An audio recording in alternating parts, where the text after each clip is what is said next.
अस्सलाम वालेकुम व्यूअर्स, उम्मीद है कि इंशाल्लाह आप सब लोग ठीक होंगे। व्यूअर्स, आज हम इस वीडियो में जीटीपी के बारे में डिस्कस करेंगे कि आजकल हम बहुत ज़्यादा न्यूज़ में सुनते हैं जीटीपी के बारे में, तो मतलब जीटीपी का टॉपिक बहुत अहम है। तो व्यूअर्स, इस वीडियो को आखिर तक देखें। जीटीपी का तस्वर सबसे पहले सैमन ने 1934 में यूएस कांग्रेस के लिए तैयार किया था। World war 1 and world war 2 के बाद यूएस को कारोबार में बहुत ज़्यादा नुकसान हो गया था, तो उस नुकसान को मालूम करने के लिए सैमन ने ये स्केल ईजाद किया था, जो बाद में आहिस्ता आहिस्ता और कंट्री भी अपने कारोबार की शरह को मालूम करने के लिए ये स्केल इस्तेमाल करते थे। अब हम जीटीपी की एब्रीवेशन की तरफ जाते हैं। जीटीपी का एब्रीवेशन है ग्रॉस डोमेस्टिक प्रोडक्ट। ग्रॉस मतलब टोटल, डोमेस्टिक मतलब बाउंड्री, प्रोडक्ट मतलब वो सर्विसेज जो एक मॉल एक साल में तैयार करते हैं। जैसे आप लोगों को पता है कि पैसे हम दो तरीक़ों से बना सकते हैं। नंबर 1, आप कुछ प्रोड्यूस करें जैसे कार, बोतल, मोबाइल वगैरह। नंबर 2, या फिर आप कोई सर्विस दे दे जैसे डॉक्टर, लॉयर, या फिर नई जो बाल काटते हैं।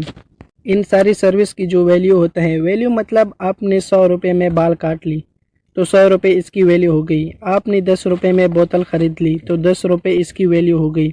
तो इन सारी चीज़ों की वैल्यू को जीटीपी कहते हैं। तो मैं आप लोगों को ये भी बताता चलूँ कि अगर कोई बाहर की कंपनी हमारे मुल्क में अगर कोई चीज़ प्रोड्यूस करे या हमारे मुल्क की कंपनी बाहर जाकर कोई चीज़ एक्सपोर्ट करे तो वो सारे हमारे जीटीपी में शुमार होंगे।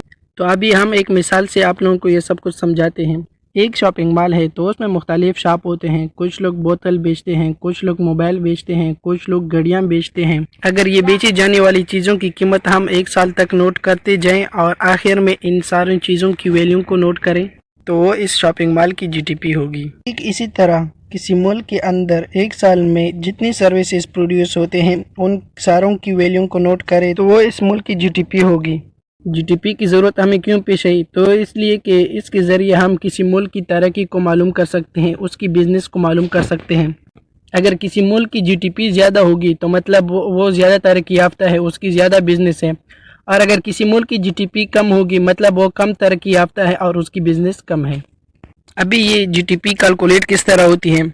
जैसे मान लीजिए कि एक कंपनी है जो एक जगह से बैटरी खरीदे और दूसरी जगह से कवर, इन चीज़ों से एक मोबाइल तैयार करें। जो दूसरी कंपनी से ख़रीदी थी उसकी प्राइस जीटीपी में ऐड होगी कि नहीं, और अगर ऐड होगी और उसी जो मोबाइल तैयार होते हैं उसकी प्राइस जीटीपी में ऐड होगी कि नहीं, और अगर दोनों की प्राइस ऐड हो रही है तो जो मोबाइल में चीज़ें इस्तेमाल हुए हैं तो उन चीज़ों की प्राइस 2 बार ऐड हो रही है, तो मतलब ये काउंटिंग गलत है।